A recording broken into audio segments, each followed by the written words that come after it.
సంబంధించినటువంటి కొంతమంది వ్యక్తులు ప్రెస్ మీట్ పెట్టడం జరిగింది. ఆ ప్రెస్ మీట్లో ఒక రఘునాథ్ రెడ్డి అనే పేరు తప్ప మిగతావన్నీ అవాస్తవాలు వాళ్ళు మాట్లాడడం జరిగింది. ఈరోజు ఆ అవాస్తవాలని బహిర్గతం చేయడానికే ఈరోజు మేము ఈ ప్రెస్ మీట్ ముందుకు వచ్చాము. ముఖ్యంగా నిన్న కౌన్సిల్లో జరిగినటువంటి సమావేశంలో నేను మాట్లాడుతూ అక్కడ ఉన్నటువంటి మా తోటి కౌన్సిలర్ని ఏకవచనంతో మాట్లాడానని నిన్న వాళ్ళు ప్రెస్ మీట్లో గంట వహించి చెప్పారు. దయచేసి మీడియా ప్రతినిధులు ఇక్కడే ఉన్నారు, నిన్న కౌన్సిలర్లో జరిగినటువంటి యూట్యూబర్స్ ఉన్నారు. ఏ వీడియోలో అయినా రఘునాథ్ రెడ్డి అనే వ్యక్తి ఒక ఏకవచనంతో వాడింటే నేను దేనికైనా సిద్ధమని చెప్పి ఈరోజు తెలియజేస్తా ఉన్నాను. అలాగే నేను ఏకవచనం వాడకపోతే ఆ విజయకృష్ణ అనే వ్యక్తి వచ్చి మీడియా ముందర క్షమాపణలు కోరుతారా అని చెప్పి నేను అడుగుతా ఉన్నాను. ఈరోజు నిన్న సమావేశంలో జరిగినటువంటి సంఘటనలు మేము ప్రస్తావించిన సంఘటనలు ఒకటైతే సాయి ప్రసాద్ రెడ్డి గారి మీద ధ్వజమెత్తాల్సిన అవసరం ఏముంది అంటే, మేము ఏదైనా ఇక్కడ రెండు జరిగినటువంటి ఫేక్ రిజిస్ట్రేషన్ డాక్యుమెంట్ల గురించి మేము సిట్టింగ్ జడ్జితో విచారణ ఏమంటే మీరు సమస్యని సాయి ప్రసాద్ రెడ్డి వైపు ఎందుకు మళ్ళిస్తా ఉన్నారు అంటే ఈ డైవర్షన్ పాలిటిక్స్ చేయడమే మీ బీజేపీ పార్టీ పద్ధతే. ఇకపోతే జరిగినటువంటి రెండు ఫేక్ రిజిస్ట్రేషన్, ఫస్ట్ది ఎస్కేడి కాలనీలో ఉన్నటువంటి ఆధార్ కార్డు మార్ఫింగ్ అనేది ఇప్పటి వరకు 20 సంవత్సరాల ఆదాయం చరిత్రలో ఎప్పుడెప్పుడు జరగలేదు. అలాగే రెండోది బతుకున్న మనిషిని చంపి డెత్ సర్టిఫికేట్ పుట్టించి 6 ఎకరాలు రిజిస్ట్రేషన్ చేయడం జరిగింది. ఇటువంటి సందర్భాలు గడిచిన 20 సంవత్సరాల్లో ఆదోన్లో పూర్వమున్న ఎక్స్ఎమ్మెల్యేలు 3-4 ఎక్స్ఎమ్మెల్యేలుగా 10 సంవత్సరాలు చేసినా ఏ రోజైనా జరిగిందా? కానీ ఈరోజు బీజేపీ ఎమ్మెల్యే పార్థసారథి గారు ఎమ్మెల్యే అయిన 8 నెలల్లో ఈ విధంగా జరుగుతూ ఉందంటే దీని వెనకాల ఎవరి ప్రోద్బలం ఉంది, ఏం జరుగుతూ ఉంది?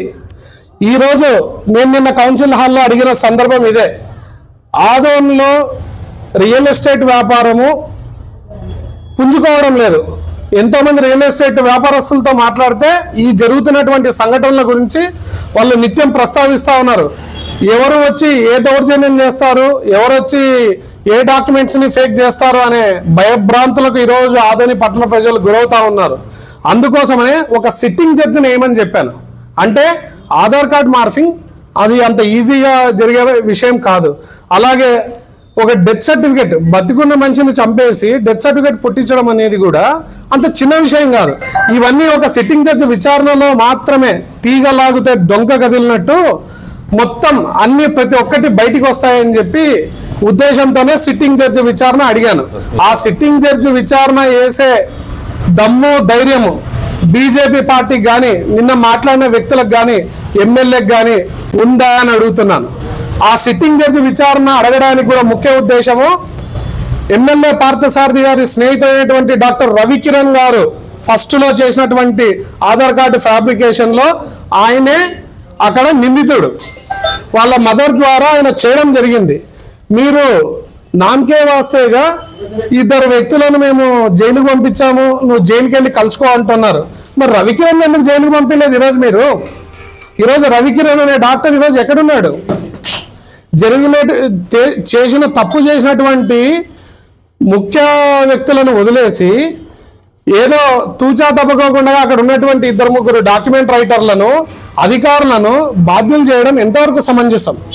అలాగే నిన్న విజయకృష్ణ అనేటువంటి వ్యక్తి మాట్లాడుతూ వాడు సబ్ రిజిస్ట్రార్ అయినా ఎవడైనా జైలుకు పోవాల్సిందే అంటే ప్రజాస్వామ్యంలో మనం ప్రజల చేత ఎన్నుకోబడినటువంటి నాయకులకు కానీ రాజ్యాంగబద్ధంగా వచ్చినటువంటి అధికారులకు కానీ విలువ ఇవ్వాల్సిన అవసరం ఉందా లేదా అని చెప్పి నేను మీ అందరినీ ప్రశ్నిస్తా ఉన్నాను. సబ్ రిజిస్ట్రార్ గారు అంటే ఆయన ఒక గెజిటెడ్ ఆఫీసర్తో సమానమైనటువంటి వ్యక్తి. ఆయన్ని వాడైనా జైల్లో ఉండాలా అని ఈ విధంగా మీరు మాట్లాడుతూ ఉన్నారు. అసలు వీటికి సూత్రధారులు ఎవరు, పాత్రధారులు ఎవరు, వీటిని చేయించిన వాళ్ళు ఎవరు?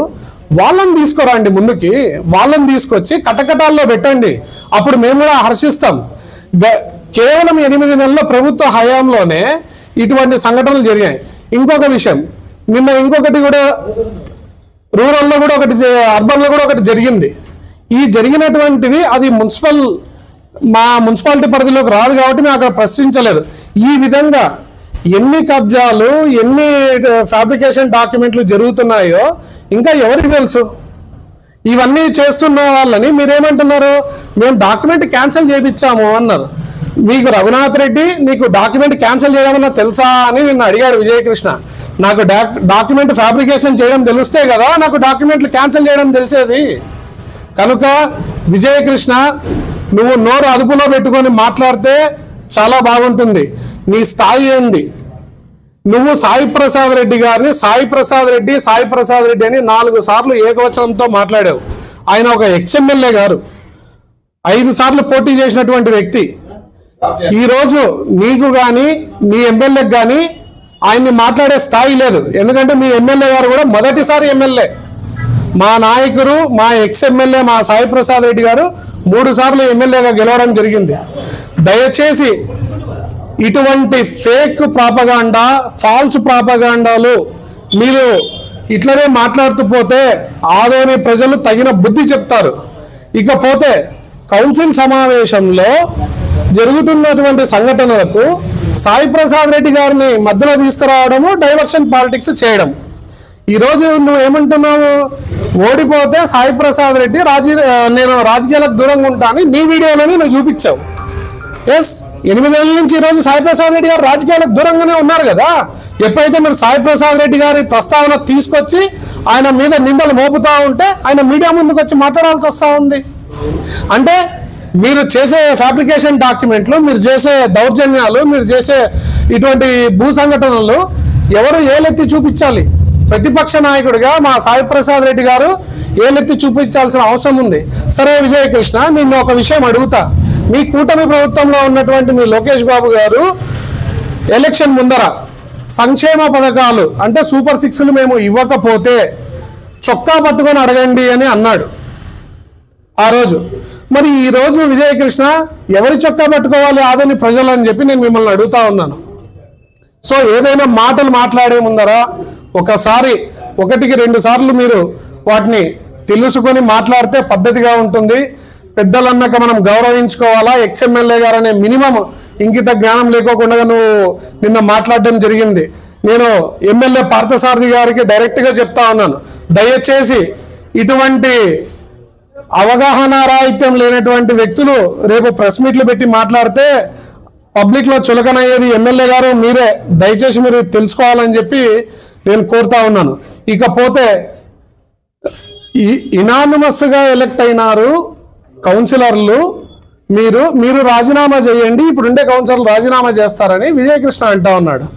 ఇనానిమస్గా కౌన్సిలర్లు ఎలక్ట్ అయ్యారా అన్నప్పుడు మీ బీజేపీ పార్టీ నుంచి ఉన్నటువంటి మీలాంటి నాయకులు ఏం చేస్తా ఉన్నారు? ఆ రోజు మున్సిపల్ ఎలక్షన్ నోటిఫికేషన్ వచ్చిన రోజు గుడ్డి గుర్రాలకు పళ్ళు దొమ్ముతా ఉన్నారా? మీరు వచ్చి ఆ రోజు నామినేషన్లు వేసి నిలబడే ధైర్యం, సత్తా మీకు లేదా? ఈ రోజు చెప్తున్నాను, దమ్ముంటే మా వైసీపీలో నుంచి తీసుకున్నటువంటి కౌన్సిలర్లను 4గురితో రాజీనామా చేపించు. రేపే మేము మా అభ్యర్థులు వాటిలో నిలబెడతాం, ఎలక్షన్కి పోదాం, ప్రజల మ్యాండేట్ అయినా మనం తీసుకుందాం. ఎందుకంటే ఈ 9 నెలల పాలనలో నేను స్వేచ్ఛ ఇచ్చాను, నేను అభివృద్ధి చేశాను, నేను నిధులు తీసుకొస్తున్నానని గొప్పలు పోయినారు కదా మీ ఎమ్మెల్యే. రాజీనామా చేపించే ధైర్యం ఉంటే మీరు నిజాయితీగానే పనిచేసింటే రేపు ప్రజలు మిమ్మల్నే గెలిపిస్తారు. ఆబ్వియస్గా ప్రజలు మిమ్మల్ని గెలిపిస్తారు కదా. మరి రాజీనామా చేయడానికి దమ్ము, ధైర్యమో నీకు, మీ ఎమ్మెల్యేకి, మీ బీజేపీ పార్టీకి ఉందా అని చెప్పి నేను సూటిగా ప్రశ్నిస్తున్నాను. దయచేసి రాబోయే రోజుల్లో ఇటువంటి మాటలు మాట్లాడడము, ఎంత వ్యంగ్యంగా మాట్లాడుతూ ఉన్నాడు అంటే, నేను మాట్లాడుతుండే ఒక కౌన్సిలర్ని ఉద్దేశించి మాట్లాడుతున్నా, ఒక ఎక్స్ఎమ్మెల్యే గారిని కాకుండా నువ్వు అల్లుడవుతావు, మీరు మామ అల్లుడు. అంటే రాజకీయాల్లో మనము ప్రజలకు ఏం చేయాలో చెప్పడానికి ప్రెస్ మీట్లు పెడతాం. మనం సినిమా డైలాగులు కొట్టడానికో వాడు ఇట్లా కాదు. దయచేసి విజయకృష్ణ, నీతో ఇంకా పిల్ల చేష్టలు ఉన్నట్టున్నాయి. ఈ పిల్ల చేష్టల్ని పక్కకు పెట్టి కొద్దిగా ఒక డిసిప్లైన్ మేనర్లో మాట్లాడాల్సిందిగా నేను మళ్ళొకసారి కోరుతా ఉన్నాను.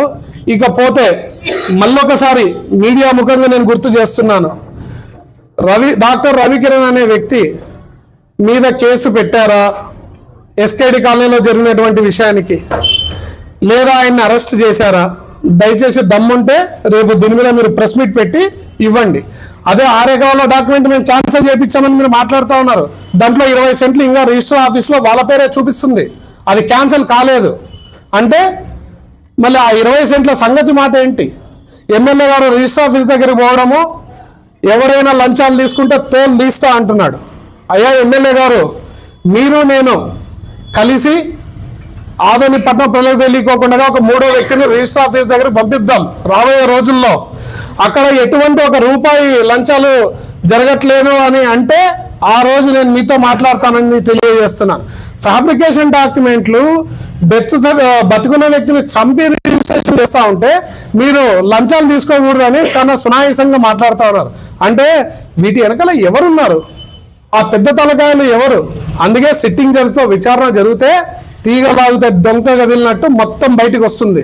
అదేవిధంగా ఈరోజు ఎన్ఏ చేయాలంటే మీకు డబ్బులు ఇవ్వాలా, ఈరోజు కాంట్రాక్టులు చేయాలంటే మీకు పర్సెంటేజ్లు ఇవ్వాలా, ఈరోజు వైన్ షాపులు నడపాలంటే మీకు కమిషన్లు ఇవ్వాలా. మీరు పబ్లిక్ ముందర చేసేటువంటి 420 పనులు మాట్లాడేటువంటి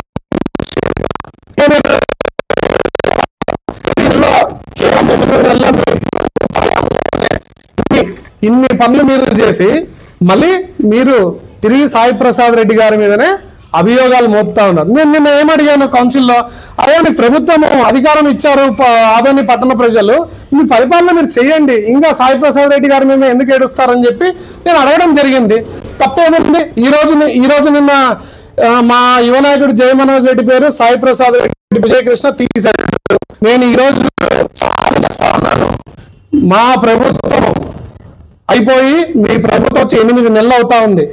ఒక్క కబ్జా గురించి కానీ, ఒక్క బాధ్యతను కానీ మీడియా ముందుకు కానీ, చట్టాల ముందుకు కానీ తీసుకొచ్చి మీరు నిరూపణ చేయగలిగారా అని అడుగుతున్నా. ఇంకొక విషయం కూడా, ఇంకా 4 సంవత్సరాల టైం ఉంది, ప్రూవ్ చేయండి. మాటలు మాట్లాడితే మాత్రం నిశ్చయించి దాని పరిణామాలు చాలా తీవ్రంగా ఉందని చెప్పి నేను నిన్న ప్రెస్ మీట్ పెట్టినటువంటి వ్యక్తులకు తెలియజేస్తా ఉన్నా. ఇకపోతే సాయి ప్రసాద్ రెడ్డి గారి పేరు ఉచ్చరించందే మీ బీజేపీ పార్టీకి పొద్దు పడవదా? సాయి ప్రసాద్ రెడ్డి గారు ఇదే మాటనా? ఎన్ని రోజులు మాట్లాడతారు? ఎన్ని రోజులు? ఇంకా మీరు అధికారంలోకి వచ్చిన తర్వాత కూడా మీరు అధికారం చేయలేక, రోడ్డు వైండింగ్ చేయలేక, డెవలప్మెంట్ చేయలేక, ఇవన్నీ చేయలేక సాయి ప్రసాద్ రెడ్డి గారిని అడ్డం పెట్టుకుంటారా? మీరు మాట్లాడినటువంటి అంశాలు ఏంటి? ఎలక్షన్ ప్రచారంలో 2 సెంట్రల్ మినిస్టర్లు తీసుకురావడం జరిగింది. ఏం చెప్పారు మీరు? రాష్ట్ర ప్రభుత్వంతో డబ్బులు లేకపోతే మోడీ దగ్గర పోయి కూర్చొని డబ్బులు తెస్తా అన్నావు. ఎమ్మెల్యే గారు దయచేసి మీరు వినాల విషయం. ఈ రోజు మీరు తేబోయే నిధులు ఎప్పుడు తెస్తున్నారు అని నేను అడుగుతున్నా ఈ సభాముఖంగా. ఎప్పుడు తేబోతున్నారు ఆ నిధులు? రోడ్డు వైండింగ్ ఎప్పుడు చేయబోతా ఉన్నారు? వివిధ సంక్షేమ పథకాలైనటువంటి సూపర్ 6 మీ కూటమి ఎప్పుడు ప్రస్తావించబోతా ఉంది? ఎప్పుడు ఆ పథకాలని అమల్లోకి తీసుకొస్తారో క్షుణ్ణంగా చెప్పండి.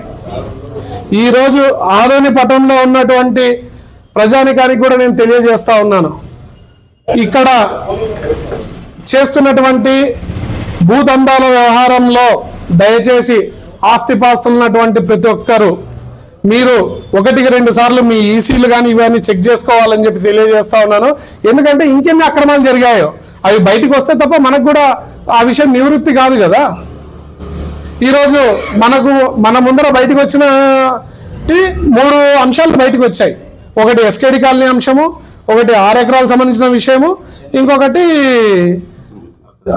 అల్సంద గుర్తులో జరిగినటువంటి అంశము. 3 అంశాలు బయటకు వచ్చాయి. 3 అంశాల్లో ఉన్నటువంటి పెద్ద తలకాయలు ఎవరు? వారిని ఎప్పుడు మీరు కటకటాలు వెనక్కి పంపిస్తా ఉన్నారు? దయచేసి వీటి గురించి తెలియజేస్తా ఉన్నాను. ఇకపోతే ఎవరైతే మా వైఎస్ఆర్సీపీ పార్టీలో మా బీఫామ్ మీద గెలిచి బీజేపీ పార్టీలోకి పోయినటువంటి కౌన్సిలర్లు ఎవరైతే ఉన్నారో వాళ్ళు దమ్ము ధైర్యం ఉంటే బీజేపీ తరఫున మీరు కౌన్సిల్ హాల్లో వకాలత్తు పుచ్చుకొని మాట్లాడాలంటే మీరు ఖచ్చితంగా రాజీనామా చేసి బీజేపీ పార్టీ గుర్తు మీద ఆ పార్టీ మీద గెలిచి వచ్చి కౌన్సిల్లో మీరు ఏమైనా మాట్లాడండి, వాటిని మేము స్వాగతిస్తాం. కానీ ఈరోజు మీరు గెలిచిండేది వైసీపీ పార్టీలో, కానీ మీరు బీజేపీ తరఫున ఒకళ్ళది పుచ్చుకొని మాట్లాడుతూ ఉన్నారు. ఎవరి సౌలభ్యం కోసం ఇవన్నీ చేస్తూ ఉన్నారని చెప్పి నేను వారిని కూడా సూటిగా అడుగుతా ఉన్నాను. ఇకపోతే రాబోయే రోజుల్లో మీరు ఈరోజు మాట్లాడినటువంటి అంశాలపైన ఏ రోజుకి ఆ రోజు కూడా మేము ప్రెస్ మీట్లు పెడతాం. మీ వైఖరుల్ని ఖచ్చితంగా ప్రజల ముందర ఎండగట్టే తీరుతాం. ఈ విషయంలో మేము ఎక్కిపోయే ప్రసక్తే లేదు. మళ్ళీ చెప్తా ఉన్నాము, మీరు బీజేపీ పార్టీతో మీరు రేపు రాబోయే రోజుల్లో కౌన్సిల్ హాల్ని అందరినీ నింపుతామన్నారు. నింపడానికి ఏందండి అది? కౌన్సిల్ హాలా ఇంకేమన్నానా? మీరు మాట్లాడుతున్నట్టు వర్షన్ ఏంది? దయచేసి మాట్లాడే ముందర 1-2 సార్లు తెలుసుకొని మాట్లాడండి. ఇంకొకసారి ఇటువంటివి రిపీట్ అయితే మేము కూడా చాలా తీవ్రంగా స్పందించాల్సి వచ్చి తెలియజేస్తూ, నా పేరు Raghunath Reddy, 5th ward councillor. నమస్కారం అండి. నిన్నటి రోజున బీజేపీ పార్టీకి సంబంధించిన విజయకృష్ణ గారు మరియు కొంతమంది బీజేపీ నాయకులు ఇచ్చిన ప్రెస్ మీట్ ఎట్లా కనిపిస్తూ ఉందంటే, ఆదోని జనాల్ని దారి మళ్లించడానికి, అంటే జరుగుతుండే ఇష్యూ ఒకటి, దాన్ని దారి మళ్లించడానికి ప్రయత్నిస్తున్నట్టు కనిపిస్తూ ఉంది.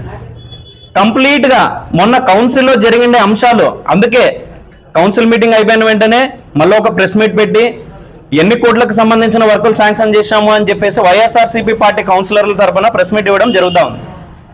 ఇవి పెట్టినందుకు వీళ్ళు ఏం చేస్తున్నారు అని అంటే వీళ్ళు కౌన్సిల్లో వీళ్ళందరూ కౌన్సిలర్లు అందరూ కలిసికట్టుగా ఆదోని అభివృద్ధికి బాగా కృషి చేస్తూ ఉన్నారు. మళ్ళా వీళ్ళకి పేరు వస్తూ ఉంది, మళ్ళా వీళ్ళు జనాల్లో కనిపిస్తున్నారు అని చెప్పేసి ఏదో బురద చల్లాలి. ఏం బురద చల్లాలి?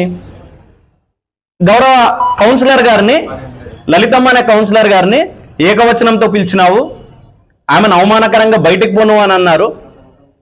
అరే, కౌన్సిల్ సమావేశం జరగడానికి ఒక పద్ధతి అనేది ఉంటుంది. చైర్పర్సన్ గారు సభను నడిపించేటప్పుడు ప్రతి కౌన్సిల్ సభ్యుడికి కొంత సమయం కేటాయించడం జరుగుతూ ఉంది. లలితమ్మ అనే కౌన్సిలర్ గారు కౌన్సిల్ సమావేశం మొదలైనప్పటి నుంచి దాదాపు 2 గంటల సేపు వేరే వాళ్ళు మైక్ తీసుకున్నా కంటిన్యూస్గా ఇంటరప్ట్ చేయడం, కంటిన్యూగా మాట్లాడినప్పుడు మా కౌన్సిలర్లు రఘునాథ్ రెడ్డి గారు మరియు వైస్ చైర్మన్ నరసింహులు గారు ఆమెను అడ్డుకోవడం జరిగింది. అమ్మ, మాకు మాట్లాడే అవకాశం ఇవ్వండి, ఎక్కువ స్ట్రెంత్ మాకుంది కౌన్సిల్లో, మేము కూడా మాట్లాడాలి కదా, మా వార్డు సమస్యలు టౌన్ సమస్యలు చెప్పుకోవాలి. మేము ప్రతిసారి మీరే మాట్లాడుతూ ఉంటే మాకు సమయం ఎక్కడ ఉంది అని అడగడము, ఆవిడ అసలు ఎవరి మాట పట్టించుకోకుండా గట్టిగా మాట్లాడటము, అందరూ ప్రత్యక్షంగా లైవ్లో చూస్తుంటారు ఆదోని ప్రజానికం అంతా కౌన్సిల్ జరిగిండే తీరు. దాంట్లో మీరు మళ్ళీ ఒకసారి వీడియో పరిశీలన చేస్తే ఎక్కడా రఘునాథ్ రెడ్డి గారు నువ్వు అని కానీ అవమానకరంగా కానీ దుర్భాషలాడడం కానీ జరగలేదు. నరసింహులు గారు ఏం చేసినారు, చైర్పర్సన్ గారికి ఒక ప్రపోజల్ చెప్పినారు. ఏమని? అధ్యక్ష, ఆవిడ కంటిన్యూగా ఇంటరప్ట్ చేస్తూ ఉన్నారు, ఆమెను కౌన్సిల్ నుంచి బహిష్కరించండి, మీకు ఆ హక్కు ఉంది, ఆమెను బహిష్కరించడానికి, సస్పెండ్ చేయడానికి మీకు హక్కు ఉంది, దయచేసి ఆ హక్కును ఉపయోగించి సభ సజావుగా సాగేట్టు చూడండి అని చెప్పేసి ఆయన రిక్వెస్ట్ చేయడం జరిగింది.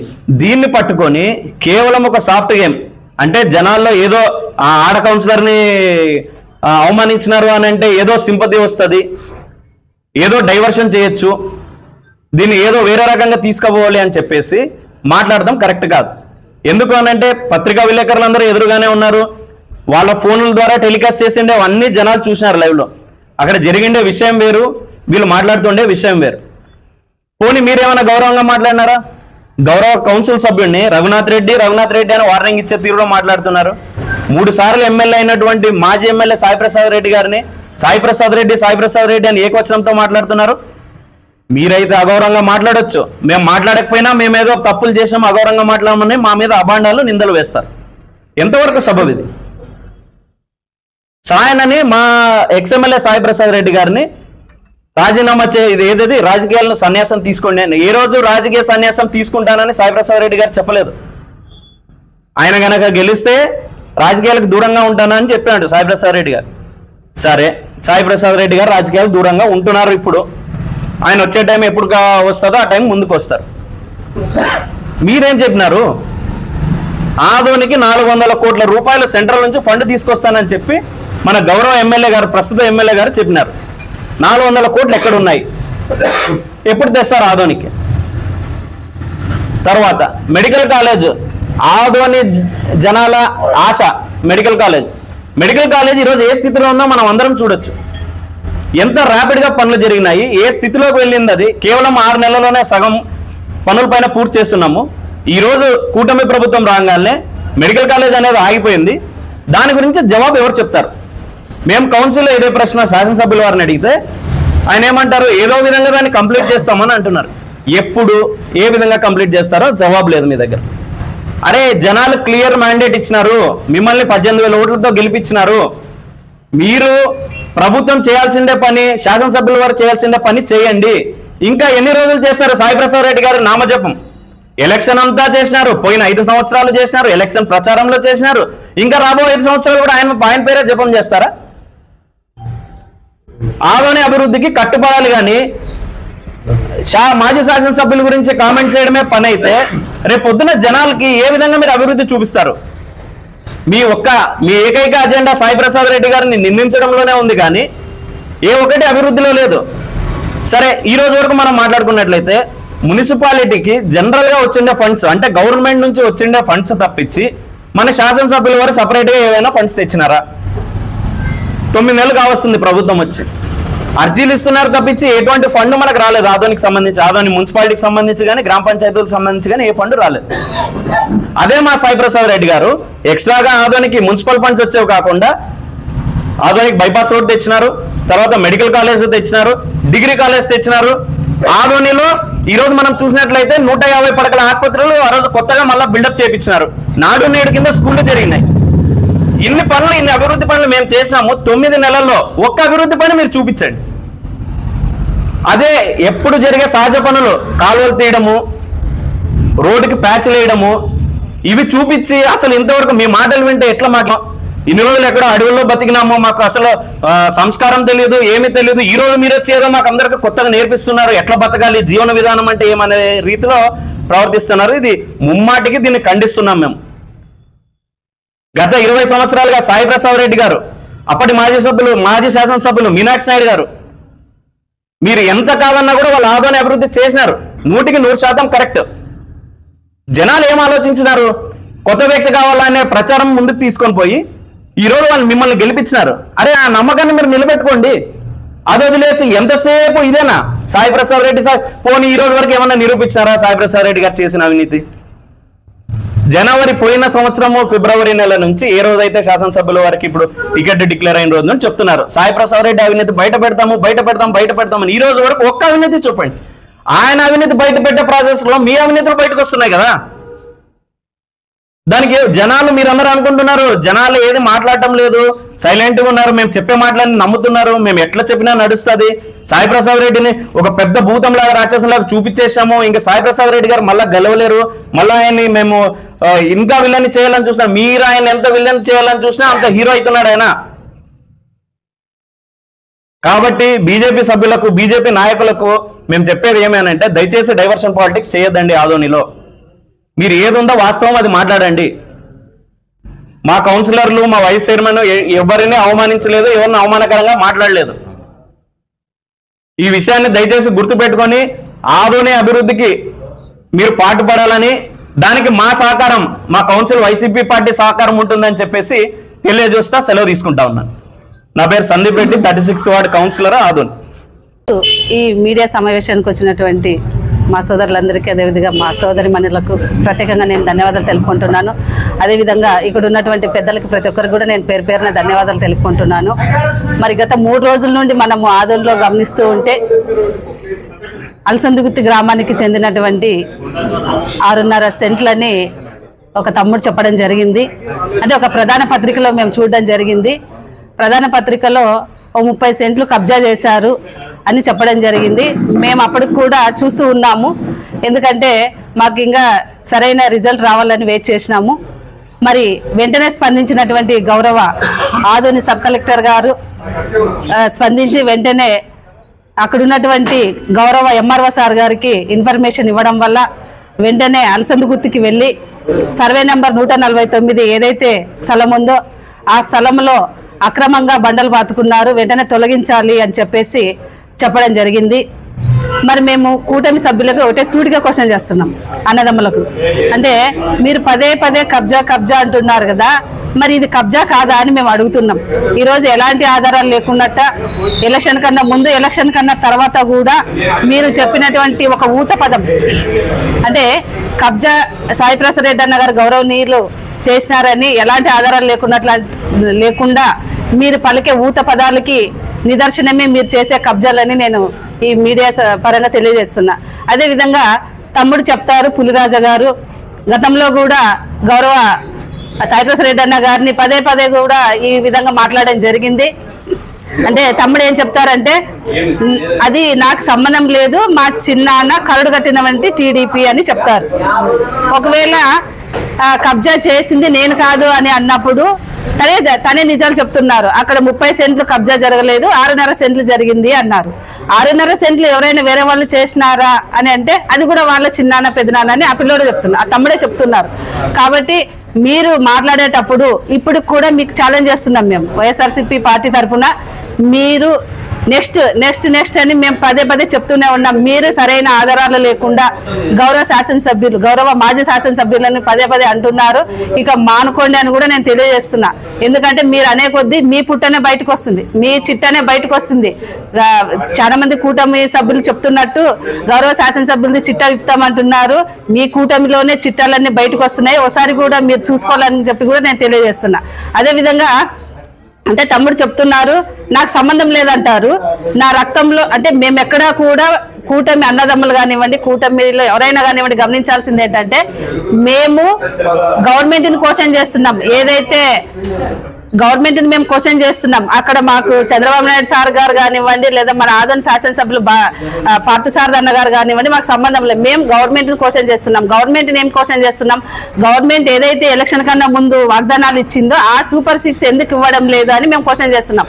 దానికి ఎలాంటి ఆన్సర్ లేకున్నట్ట వీళ్ళు చెప్పే ఆన్సరు అంటే పొందన లేనటువంటి ప్రెస్ మీట్లు. అదేవిధంగా గౌరవనీయులు మాన్వి దేవేంద్ర పన్నకి ఏదన్నా కార్పొరేషన్ డైరెక్టర్, గౌరవనీయులు కురువ కార్పొరేషన్ చైర్మన్ దేవేంద్ర పన్న గారు కూడా పెద్దలు ప్రెస్ మీట్ పెట్టడం జరిగింది. అన్న చాలా మాట్లాడినారు, అందులో నేను కొన్ని పాయింట్లే తీసుకుంటాను.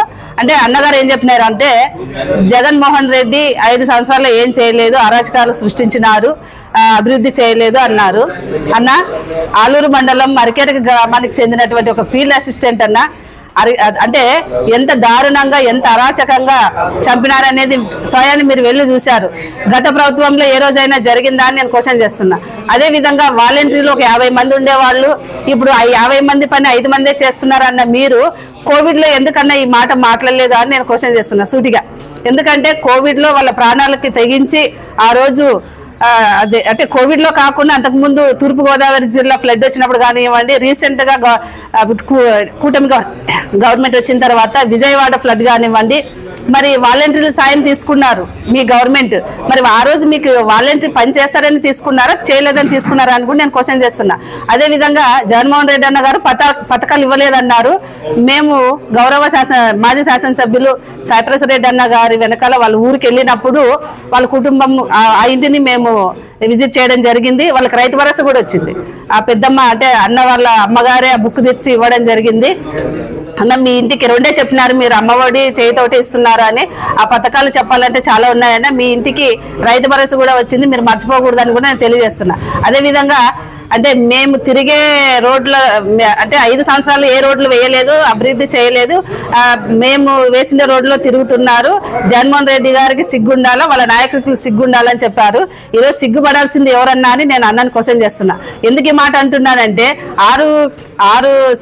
15 సంవత్సరాలుగా 14 సంవత్సరాలు సీఎంగా ఉండి 40 సంవత్సరాల అనుభవం ఉండి ఈ రోజు పథకాలు అడుగుతుంటే గవర్నమెంట్ ఆఫ్ ఇండియా పోలవరానికి 12,000 చిల్లర కోట్లు పోలవరం ప్రాజెక్టుకి ఇవ్వడం జరిగింది. అమరావతికి 15,000 కోట్లు ఇవ్వడం జరిగింది. నా దగ్గర వెల్ఫేర్కి ఇవ్వడానికి డబ్బులు లేవని చెప్పేసి గౌరవ రాష్ట్ర ముఖ్యమంత్రి వారు చెప్తూ ఉంటే తమరేమో కోట్లలో డబ్బులు తెచ్చి మేము పనులు చేస్తామని అంటే కూటమిలో ఉన్నటువంటి ముగ్గురు 3 రకాలుగా మాట్లాడతారు. ప్రజల్ని కన్ఫ్యూజ్ చేయొద్దు. మీరంతా కలిసి ఒక మాట మీద ఉండి మీరు ప్రజలకు తెలియజేయాల్సిన బాధ్యత మీ మీద ఉందని కూడా నేను అన్నగారికి తెలియజేస్తున్నా. ఈరోజు మీరు అరాచకాలు అంటున్నారు. నేను ఎక్కువ కూడా చెప్పను. ఆలూరు అదేవిధంగా నాగనాథహಳ್ಳಿలో మీ కూటమి గవర్నమెంట్ వచ్చిన తర్వాత ఒక దళిత మహిళను దారుణంగా ట్రాక్టర్తో గుద్ది చంపలేదేమన్నా అంటే గతంలో ఎప్పుడైనా జరిగినాయా? మరి అదేవిధంగా మీ కమ్యూనిటీకి చెందినటువంటి వ్యక్తి చిన్న పోస్ట్ దాదాపుగా రోజుకు 200 నెలకు 6000 అలాంటి పోస్టుని ఆశించి కనీసం వాళ్ళ కుటుంబానికి ఈరోజు చేయరాని ద్రోహం చేసినటువంటి మీ గవర్నమెంట్లో మీ వాళ్ళు చేసినటువంటి చాలా అంటే దారుణమైనటువంటి ఘటన అది. అంటే ఇలాంటివన్నీ మీరు పెట్టుకొని జగన్మోహన్ రెడ్డి అన్న గారు సిగ్గుపడాలా లేదంటే సాయిప్రసాద్ రెడ్డి అంటే మీ నాయకులు సిగ్గుపడాలని మాట్లాడడం కరెక్ట్ కాదు. ఈరోజు ఎవరు సిగ్గుపడాలనేది ప్రజలు తెలుస్తారని కూడా నేను తెలియజేసుకుంటూ అదేవిధంగా పదే మీరు కబ్జాలని చెప్పొద్దు. ఆధారాలు ఉంటే ఇప్పుడు కూడా మేము సూటిగానే కూటమి సభ్యులకు క్వశ్చన్ చేస్తున్నాం. మీకు ఏమాత్రం చిత్తశుద్ధి ఉన్నా మీలాగా మేము ఎక్కువగా మాట్లాడొచ్చు కానీ మాట్లాడలేము. మీరు నెక్స్ట్ గౌరవ మాజీ శాసనసభ్యుల గురించి మాట్లాడేటప్పుడు ఎవరైనా కానీ కూటమి సభ్యులు ఆధారాలతో మాట్లాడాలని కూడా నేను తెలియజేస్తున్నా. పదే ఇదే విధంగా మాట్లాడితే మా నుండి కూడా ఆన్సర్ మీలాగా మాట్లాడే పరిస్థితి మీరు తెచ్చుకోవద్దు. మేము కూడా స్లమ్ ఏరియాలోనే పుట్టినాము. అంటే ఈరోజు అక్కడ కౌన్సిల్లో జరిగిన దానికి అన్న చాలా అంటే ఈ మాటలు కౌన్సిల్లో జరిగింది అక్కడికి అయిపోయింది. అక్కడ గౌరవ కౌన్సిలర్స్ అంతా కూడా పెద్దవాళ్ళు ఏదైనా ఇబ్బంది పడింటే మా తరపున సారీ అని చెప్పి అక్కడ అయిపోయిన దాన్ని నీ హయాంలో నీ సాయిప్రసాద్ రెడ్డి హయాంలో అసలు మీ క్యాడర్ ఏందన్నా? మీ క్యాడర్ ఏంది? 3 సార్లు ఆదరణ ప్రజలకు సేవ చేసినటువంటి ఒక శాసనసభ్యుల్ని పట్టుకొని నీ అని ఏకవచనం, అసలు ఏకవచనం గురించి మాట్లాడే అర్హతే మీకు లేదని బీజేపీ అన్నకి తెలియజేస్తున్నా. కాబట్టి మాట్లాడే ముందు మొదటగా గౌరవించడం నేర్చుకోండి కూటమి సభ్యులు. ఎందుకంటే మీ నాయకుడికే గౌరవం లేదు. మన శాసనసభ్యులు అధికారులు పట్టుకొని చెట్టు కట్టేయమంటారు. ఆయనేమో తప్పు చేసిన వాడు ఎవడైనా సబ్ రిజిస్టర్ అయినా ఒక అధికారిని పట్టుకొని వాడు వీడని సంబోధిస్తారు. ఫస్ట్ మీరు మాట్లాడడం నేర్చుకోవాలని కూడా నేను తెలియజేసుకుంటూ నాకు అవకాశం ఇచ్చిన అందరూ కూడా నేను ప్రత్యేకంగా ధన్యవాదాలు తెలుపుకుంటున్నాను. నా పేరు శ్రీలక్ష్మి.